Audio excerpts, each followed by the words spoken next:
I moved to Mexico, giving you a sneak peek into the lives of Americans and Canadians who live in Puerto Vallarta, Mexico.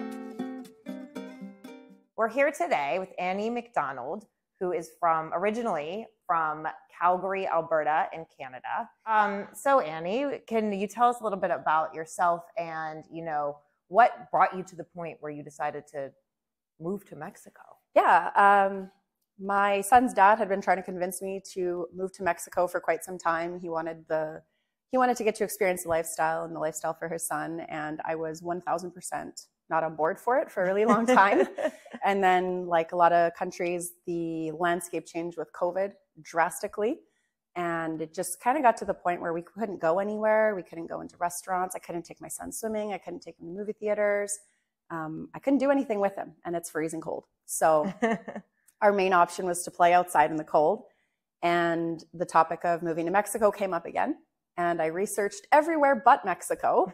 And Mexico kept coming up in all of my research as the best option when people were comparing many different parts of life. And yeah, we just decided one day that we were going to go to Mexico. I already had some familiarity with the Latin-minded culture, and I would really wanted that for my son as well. And yeah, we just pulled the trigger one day, and that was it. We were gone. Oh my, that's crazy. So, what were some of the logistical challenges and how did you, handle that? Like, for example, of course, language barrier, just the immigration, and, just your family situation and everything. There was lots of barriers. I already know that you have a very unique kind of experience in your relocation, and I'm interested in you sharing that with everybody. Okay, so we came here as a unit, but I came here with my son and his dad, who is my ex. And so we traveled. First, we started kind of traveling through the States to get here. We weren't really sure what the plan was. There was no plan because there was no plan. So when we got here, we literally booked a place the week before we got here. We had no vehicle. We had no idea what we were doing. It was very much just flying by the seat of our pants for everything. We knew nobody. My ex sort of knew someone that he went to high school with a few decades ago that lived here. And that is literally how we chose the city that we started in. Was I sort of know somebody that lives there. And that was here? That was in Bucerias. Oh, okay. Yeah, in Bucerias. So that was literally how we chose which part of Mexico to start with. And everything was just as we went, we figured it out. We figured out documents as we went, vehicles as we went, the lovely and unique slowness and testing of patience as we went with all of the things. So yeah, there was a lot of barriers. And then of course, living together in the same house, we get along really well, but living in the same house with your ex and all of the stress that you have to deal with already when you have like a solid unit, it's pretty difficult. And then you throw that little wrench in. I had a puppy. We left Canada with my 5-month-old puppy, a 3-year-old toddler, and my ex. So I'm really proud of us. We did pretty darn good. We're back to living in our separate homes, but yeah, we did pretty good. It was a challenge of a lifetime. I really think it's just an incredible story because I think a lot of people, they might be separated from their co-parent. And they might think, well, then, how could I ever get them to, go? And I can't do it because, I'd move and then how would I see my kid? So the fact that you were able to come to that agreement together and, and make that transition together as a family, even though, you're not together anymore, I think it's really inspirational for people. It's very, outside of the box, and it kind of puts it back on the table. Like, and it's nice that he didn't give up, huh? Like he just, he's like, no, I'm going to convince her. And you guys relocated together, and then you kind of formed your lives here, which is if you want to do something bad enough, you'll make it happen. That's pretty much how we started. We knew we would have to depend on each other a lot for different things because I did speak some Spanish. I hadn't spoken Spanish in over 20 years, pretty much outside of what you talk for in resorts, like yo quiero cerveza, all the basics. Yeah. So I hadn't used it in a long time, but that helped. So he depended on me for some things. I depended on him for other things.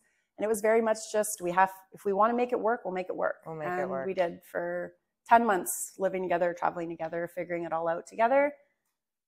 You'll make it work. Wow. Anyone could do it. If we could do it, anyone could do it. I think it's really, it's one of those things people think I could never do that, but it really is attainable, and it's doable. We know it's not easy, but it's doable. Yeah, we know a lot of people who have, made it work and made it happen. So about the Spanish and the language, would you say that it's something you definitely need to get by? And how has it felt for you? Did it come easily? Did you take any classes?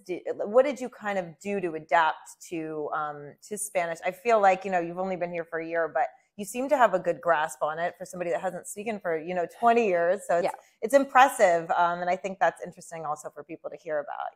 Yeah, I don't think you have to have it. There's so many. I mean, I'm someone that believes that you should learn where you're going. Learn the culture, learn the language. That's my personal opinion. But I had foundation. Like I still had the foundation buried deep down back in my brain there somewhere. So I learned it fluently for a year when I was about 13 years old. We lived in Peru.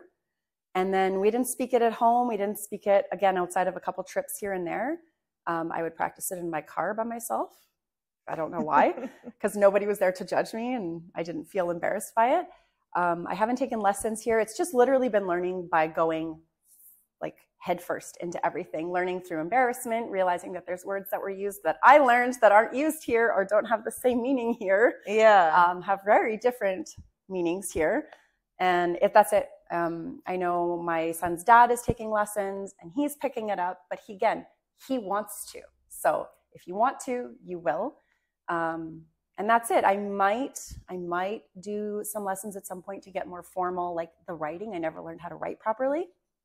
So I'm sure there's people reading some of my text messages here wondering, what the heck? But, they understand it enough. So yeah, I mean, I don't think you have to have it. I know lots of people that have moved here that have zero Spanish. And again, they make it work. They figure it out. They piece it together. It just depends on what you want to accomplish. So yeah, I'm learning it as I go. Yeah. But I had some foundation. My ex didn't really have too much foundation. Some Duolingo foundation. That's about it. Well, you got to start somewhere, right? Yeah, for sure. Where there's a will, there's a way, right? Yeah.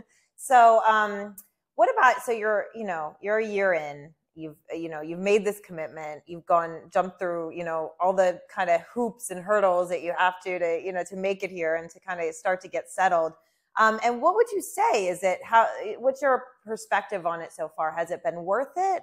How do you feel like you're getting situated? What is, and I have just kind of a couple other, follow-ups that go along with that. Like, what do you miss about back home? And, what has been, what do you not miss at all? Yeah. How has it been, kind of looking now, you're looking at home as somewhere from further away, Yeah. It's interesting perspective. I would say I feel very much settled here, but I'm one of those crazy people that I can be completely thrown for a loop and I just adapt.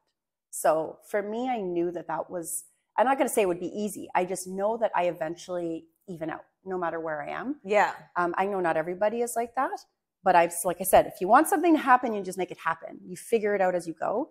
So I've probably felt pretty settled here. I would say after probably about eight months or so, where some of the craziness was starting to die down. I just went for a trip back home and just came back last weekend. And this feels like home for me. I was really excited to come back about a week into my trip back to Canada.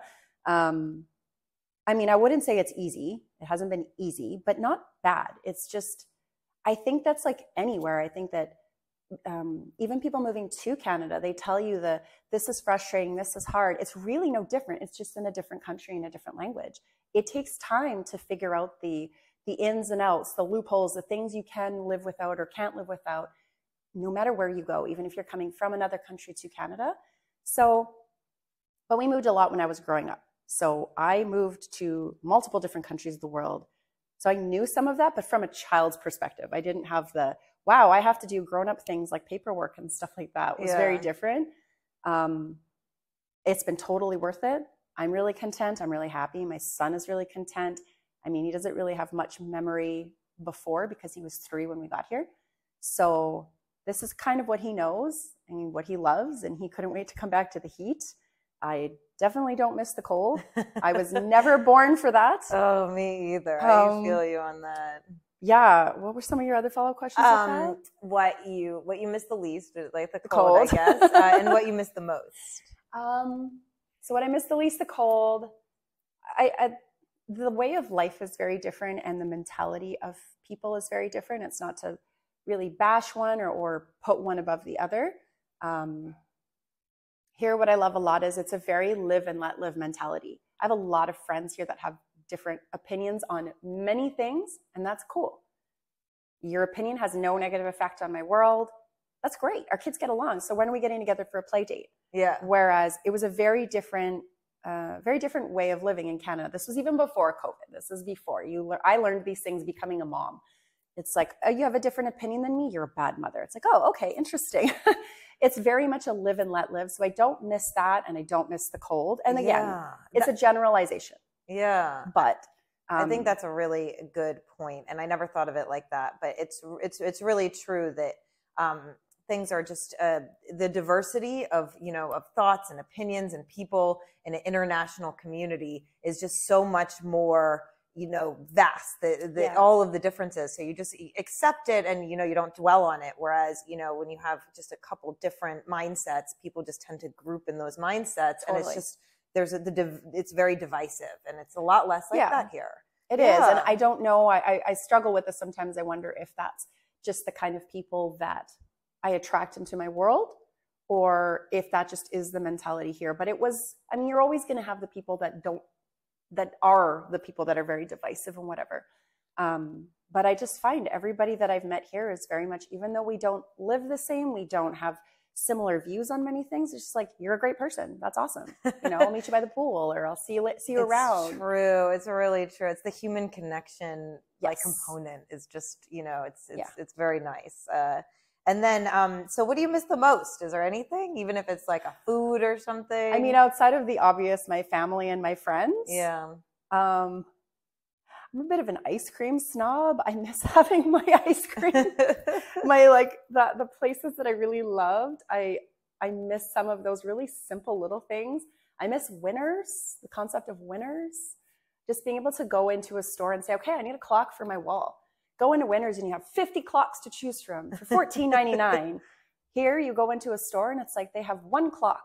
It's overpriced and ugly.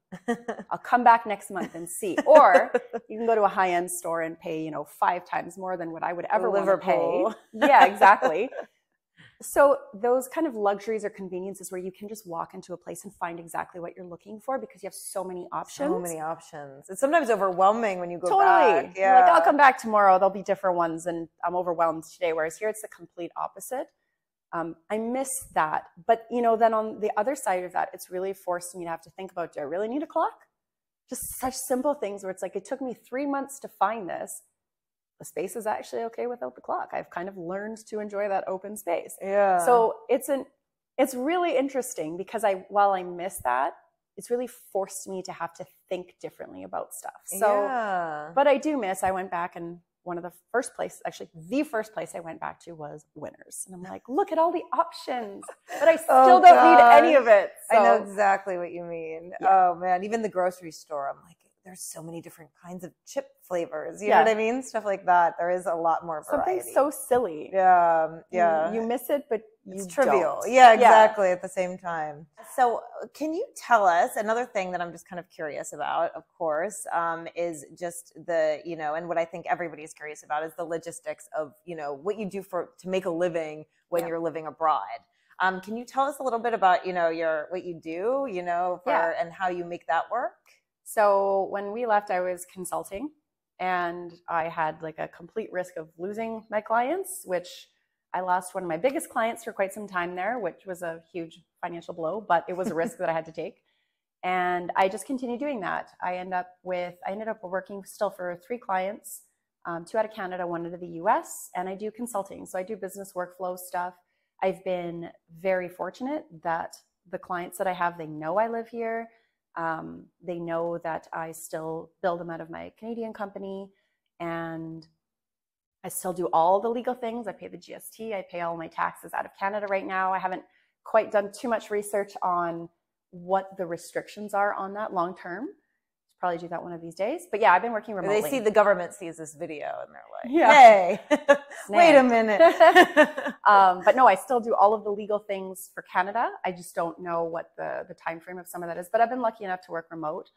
I would like to do some work here at some point, just to kind of, for multiple reasons, to spread it out so that I'm not just completely based in Canada. I know that making money working in Mexico is definitely not the same kind of money I'm going to make working in Canada. Yeah. But again, there's trade-offs to everything. I want to start learning the language for the work terminology that I use.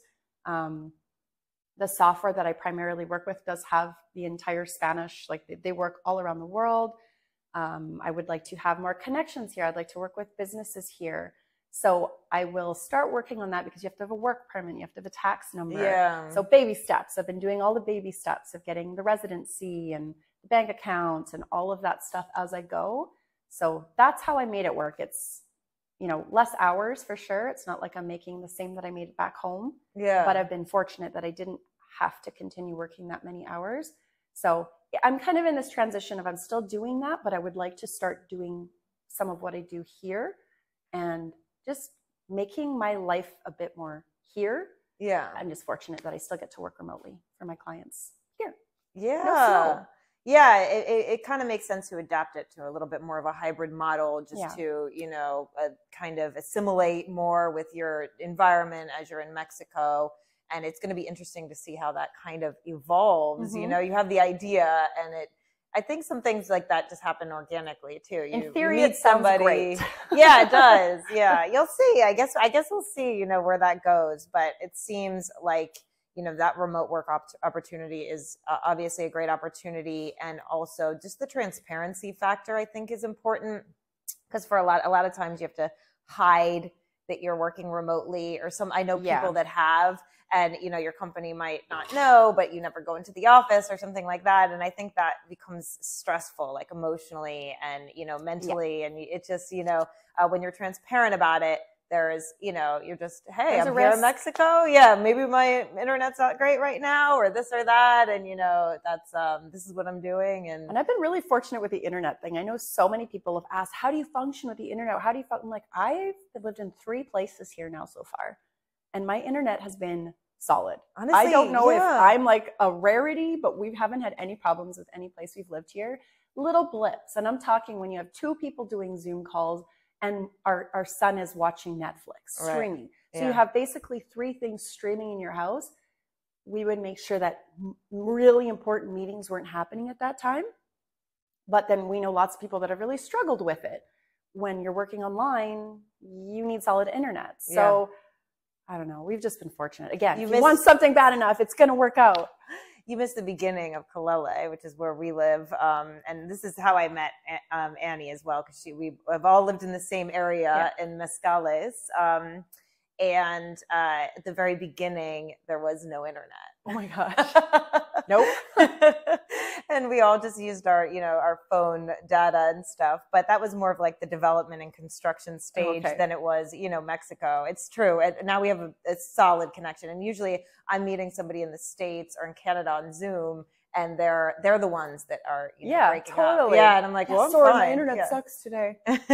No, that's totally how it is. We figured out little things, like when we were living in here, the internet box, I don't know what it was. The thing, it was underground right in front of the house that we were in.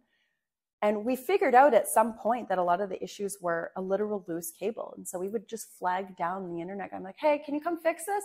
They move the cement thing, jiggle some things. We're like, good to go. So you learn all these like little things. It's like, don't bother calling, just flag down the guy that's nearest that day, because they're always everywhere. Yeah. Just little things like that. And then once we figured that out, just easy peasy. Internet's down, flag them down. They come do something, problem solved. Okay, have a nice day. Like just such odd little things. I know we've been pretty fortunate everywhere. Yeah.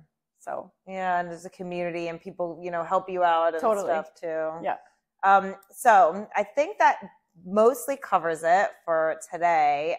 But then there was just one more question I had, and that's, if you have a piece of advice about people, to give to people that are back home and maybe considering the move, what would you say? Either a way to prepare or, just, something to consider.